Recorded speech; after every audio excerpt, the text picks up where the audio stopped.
Assalamualaikum warahmatullahi wabarakatuh. Salam sehat kawan Diska. Kembali lagi kita berjumpa di Info Sehat, informasi seputar kesehatan bersama kawan Diska.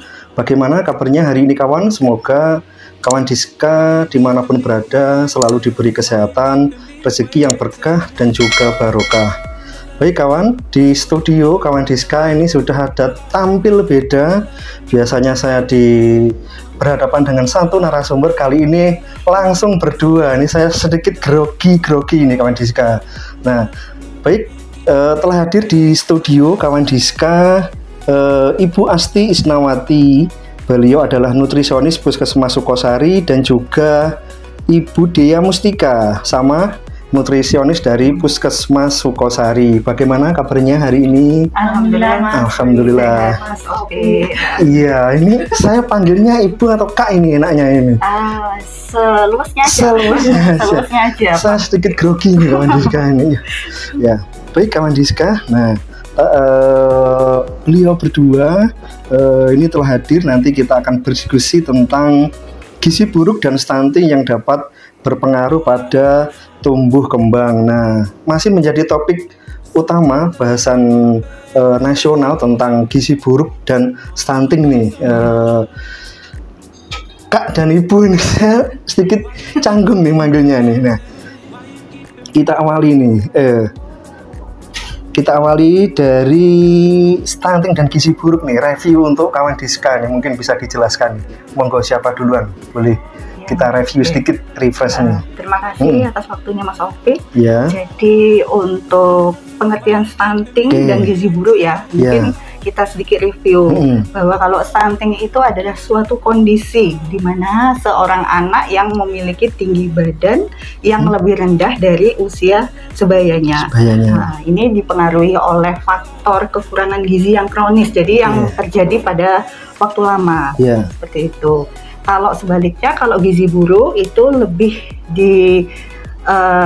adalah suatu kondisi di mana berat badan menurut panjang badan atau tinggi badan atau lebih dikenal dengan BB per TB-nya itu di bawah nilainya rendah dari kurva pertumbuhan.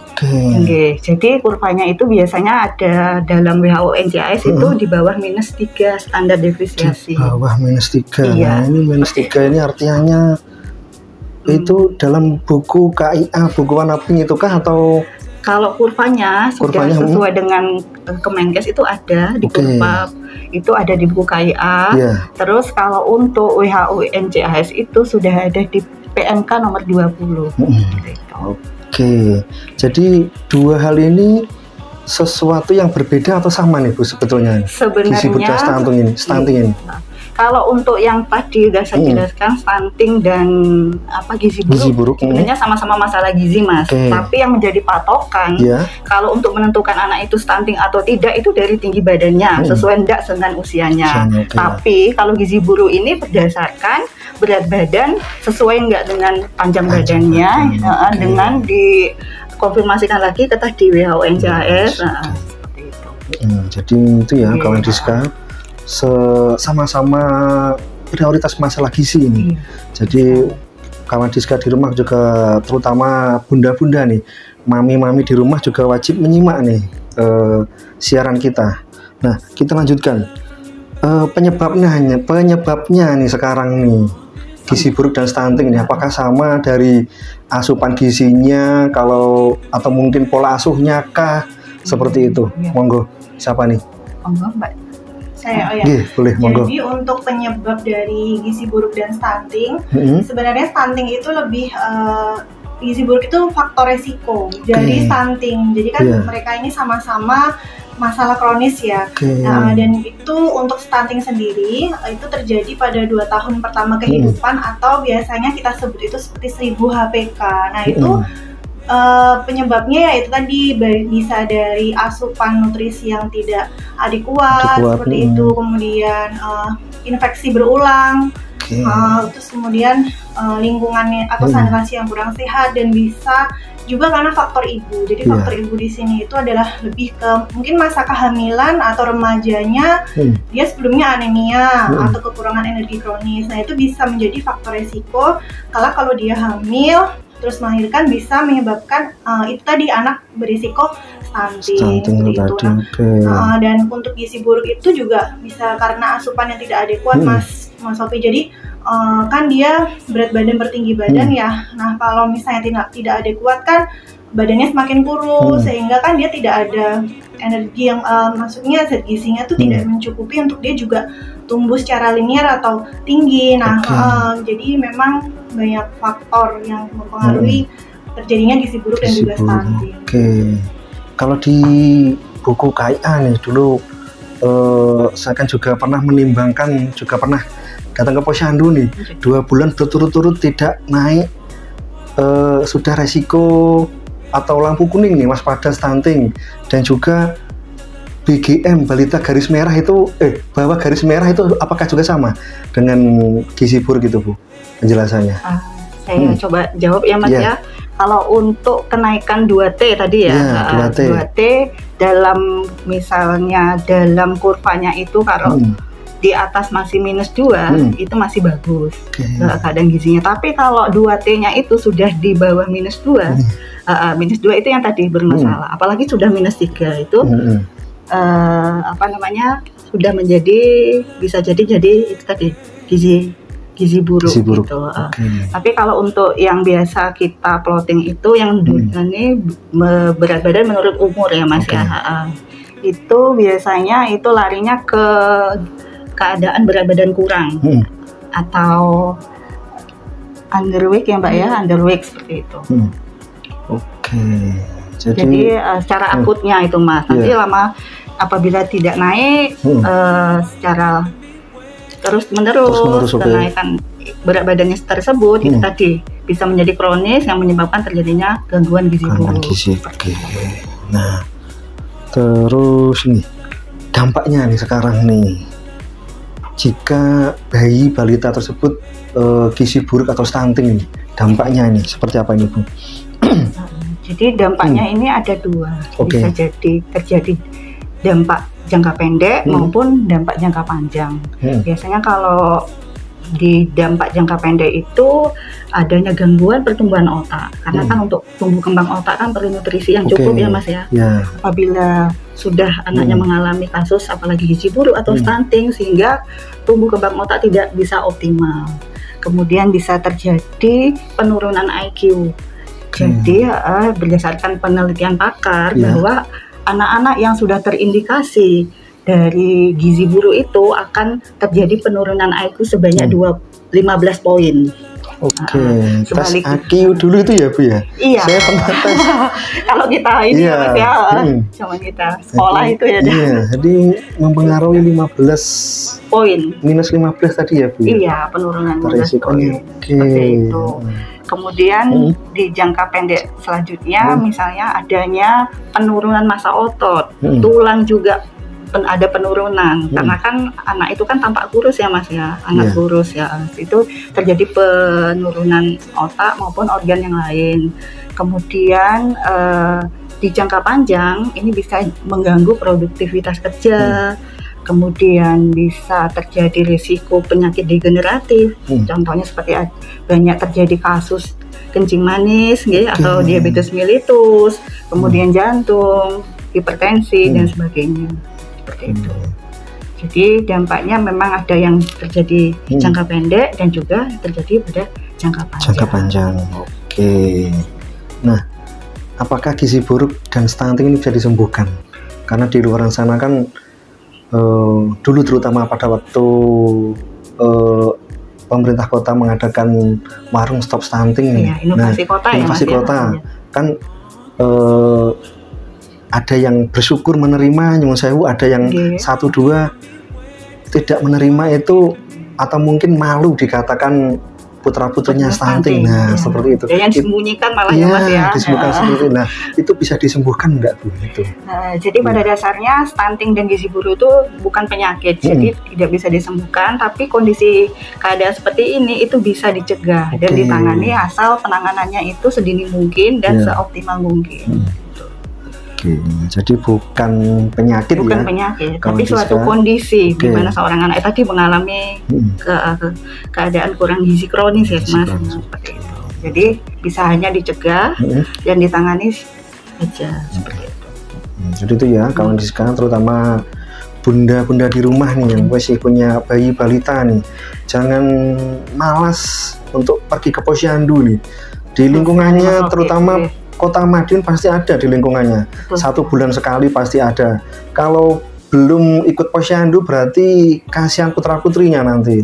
Timbang mandiri di rumah, terus mendiagnosa sendiri bayi balitanya, oh ini gizi buruk. Nah, yang ditakutkan kan seperti itu nanti Bu ya. Nanti salah diagnosa, salah penanganannya, nanti makin memperburuk keadaan. Oke, nah bagaimana gizi tadi kan bisa dicegah ya. Nah, bagaimana gizi buruk dan stunting bisa dicegah nih? Monggo Kak, siapa ini tadi? Kak Diani, gantian nih. Ya tadi karena penyebabnya dari gizi buruk dan stunting itu adalah asupan yang tidak adekuat salah satunya. Jadi bisa sekarang kan program pemerintah adalah dengan menggalakkan ini ya double protein hewani untuk mencegah stunting. Nah seperti itu karena memang protein hewani ini berperan untuk untuk tumbuh dan berkembangnya anak gitu. Jadi kandungan yang ada di protein hewani ini tuh ada semacam asam amino esensial. Nah dia itu memang berfungsi untuk pertumbuhan dan juga perkembangan. Jadi memang gizinya harus dicukupi secara seimbang. Tapi itu bukan berarti jadi kayak yaudah kita protein hewani aja nih, yang lain nggak dimakan. Nah itu kan juga jadi gizi seimbang itu kan kita ngasih pemberian MPASI ya, terutama karena kan tadi di 1000 pertama hari kehidupan. Nah itu kan di 2 tahun pertama anak kan juga ada MPASI. Nah di situ kita harus memberikan menu lengkap. Jadi kayak karbohidrat, protein, harus ada lemak dan juga mikronutrien lain dari buah dan sayur gitu. Dan itu harus diperkenalkan secara bersamaan. Terus yang kedua pemberian ASI eksklusif ya Bu Asti jadi 0 sampai 6 bulan itu berdasarkan penelitian memang juga menjadi salah satu pencegahan stunting seperti itu karena kan tadi ada infeksi berulang, ada yang dia penyebabnya kan salah satunya dari itu. Nah itu ASI kan juga bisa membangun imun yang baik apalagi untuk bayi yang 0 sampai 6 bulan. Terus kemudian ke posyandu juga tadi sudah ya. Terus lingkungan atau sanitasi yang baik seperti itu. Terus tadi juga peran serta orang tua dan juga keluarga untuk mencegah stunting dimulai dari itu tadi. Pemberian MPASI yang baik, asupan nutrisi, kemudian ASI eksklusif dan juga sanitasi yang baik. Jadi sebagai tambahan aja ya Mbak ya, untuk pencegahan stunting itu juga perlu kerjasama antara orang tua, juga masyarakat dan lintas yang lainnya. Sebagai contoh ini pengalaman juga di tempat kita ya Mbak ya, wilayah kerja Sukosari juga ya, masyarakatnya itu sangat mendukung sekali program kesehatan khususnya untuk pencegahan stunting ini Mas Opi. Jadi ada di inovasi itu di kelurahan kita, kelurahan Karto ya Mas ya, itu inovasi. Apa inovasinya? Mungkin bisa disebutkan nih kawan Diska. Inovasinya itu Sabtu Penting. Sabtu Penting. Iya, apa jadi ini? Isinya Sabtu Penting itu siap atasi stunting. Siap atasi stunting berupa makanan kudapan, jadi yang dikasih Mas. Jadi ini dananya itu biasanya dari hasil penjualan rosok Mas, warga setempat. Jadi uangnya itu disisihkan. Kayak bank sampah gitu ya Bu? Iya, betul sekali. Jadi uangnya disisihkan itu tadi buat masak tadi Mas ya, buat kudapan yang tinggi akan protein hewani. Itu kan jadi kalau sudah dijelaskan oleh Mbak Dea tadi bahwa butuh asupan protein yang lebih ya Mas, sehingga itu jadi uangnya tadi dibelanjakan buat beli bahan yang tinggi protein, kemudian dimasak dan dibagikan ke anak yang menderita stunting. Selain itu juga untuk pencegahannya diberikan kepada ibu hamil yang bermasalah. Tadi jadi berupa makanan kudapan. Ibu hamil apa? Kek ya? Kek ya, betul sekali kek yang ditandai dengan lingkar lengan atasnya kurang dari 23,5 ataupun dengan anemi. Jadi itu ya kawan Diska, apalagi bunda di rumah yang masih mempunyai bayi ini 0 sampai 6 bulan ini tidak ada nutrisi yang terbaik kecuali ASI ini yang harus diberikan nih. tanda kutip mungkin ada permasalahan ibunya, ASINya bermasalah sedikit atau tidak menghasilkan ASI seperti itu ya Bu ya. Tapi kalau menghasilkan ASI, tidak ada nutrisi terbaik nih selain ASI untuk bayi kita nih 0 sampai 6 bulan ini. Nah, kita lanjutkan nih. Tadi sudah disebut sedikit nih, pencegahan gizi stunting itu peran mungkin dari berbagai pihak nih. Nah, siapa yang berperan kah nih Bu Asti atau Kak Dia nih, monggo berperan dalam pencegahan stunting ini? Kalau untuk peran yang utamanya itu dari orang tua dulu ya Mas ya, pasti orang tua dari kita keluarga sendiri dulu ya. Jadi diharapkan bunda-bunda sekalian ya memperhatikan bagaimana asupan nutrisinya. Jadi untuk penyediaan gizi seimbang di keluarganya khusus untuk anak-anaknya, balitanya itu. Kemudian menjaga kebersihan. Jadi kebersihan juga meliputi kebersihan diri maupun kebersihan untuk dalam penyiapan, misalnya MPASI-nya. Kemudian apabila telah diberikan susu formula, botolnya juga kan harus dibersihkan itu ya Mas, harus dicuci dengan air bersih, menggunakan sabun, kemudian disterilkan juga dengan cara direbus, gitu seperti itu. Itu juga akan berpengaruh untuk mencegah terjadinya infeksi.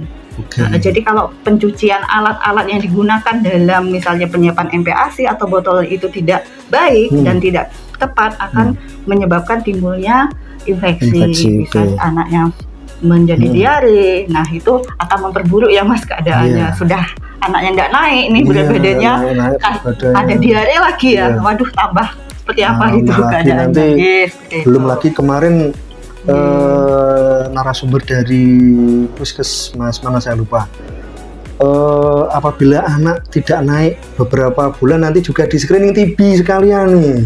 Dicurigai TB. Nah, betul sekali Mas, itu sebagai intervensi kita juga melakukan itu di Puskesmas, ada screening TB-nya juga.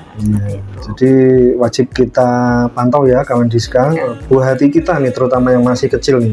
Jangan apalagi yang sewu punya rewang, biasanya pagi orang tuanya kerja, sore atau malam baru pulang. Nanti kan pasti yang mengasuh entah itu neneknya atau rewangnya seperti itu ya, wajib kita tetap pantau seperti itu ya Kak Dia, Bu Asti ya. Betul sekali. Kemudian selanjutnya dari masyarakat diharapkan peran aktifnya untuk mendukung semua program kesehatan. Seperti tadi saya contohkan ya Mas, sudah ada ya Mas ya, kami dari wilayah kerja kami yang sudah berperan aktif, adanya inovasi-inovasi itu tadi dalam pencegahan dan penanganan stunting seperti itu. Mungkin di daerah lain juga ya ada seperti itu. Dari puskesmas lain atau tingkat dinas kesehatan mungkin ada inovasinya. Seperti itu. Kalau dari segi, maksudnya dari pemerintah, ini banyak sekali, apalagi Kota Madiun ya Mas, kemarin di tahun 2022 juga ada ya, tadi seperti tadi sudah dijelaskan inovasinya yang sangat bagus sekali ya, inovasi WSS, Warung Stop Stunting. Itu apresiasi sekali ya pemerintah untuk mengentaskan kasus stunting. Nah ini ada pertanyaan Kak Min? Tidak ada, kita lanjutkan lagi. Nah, tadi yang berperan sudah, kiat-kiatnya nih sekarang nih, apabila mungkin anaknya atau buah hatinya ini sudah terlanjur nih, tadi kan bukan penyakit ya, tapi suatu kondisi keadaannya sudah stunting atau gizi buruk nih, kiat-kiatnya seperti apa nih, monggo Kak Dia atau Bu Asti? Terima kasih Mas Opi. Jadi kalau memang anaknya sudah gizi buruk, nah gizi buruk itu memang kan berat badannya yang terlalu kecil ya, sehingga itu kan jadi wasting, terlalu kurus. Nah itu bisa diobati untuk peningkatan berat badannya. Biasanya kita melakukan dirujuk atau tata laksana gizi buruk Mas. Jadi kita tuh ada tata laksana gizi buruk.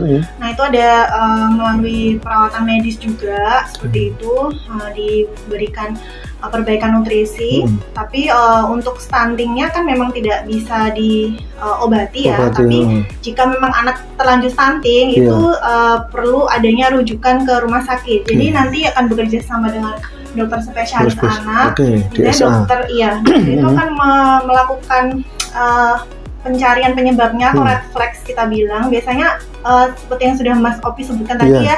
Jadi ada yang di screening TBC, nah itu jadi anak stunting itu dicari red flag-nya. Biasanya kan ada infeksi berulang, entah dia TBC, entah dia ISK atau infeksi saluran kemih, sehingga nanti akan diberikan perawatan medis, entah nanti diberi obat atau asupan untuk memperbaiki lagi agar tidak terlalu menurun status kondisinya terlalu berlarut-larut begitu. Seperti itu. Jadi memang kalau sudah terlanjur ya tetap harus ada kolaborasi dengan tenaga medis yang lain seperti dokter seperti itu dan dirujuk ke rumah sakit begitu agar mendapatkan perawatan yang tepat. Oke.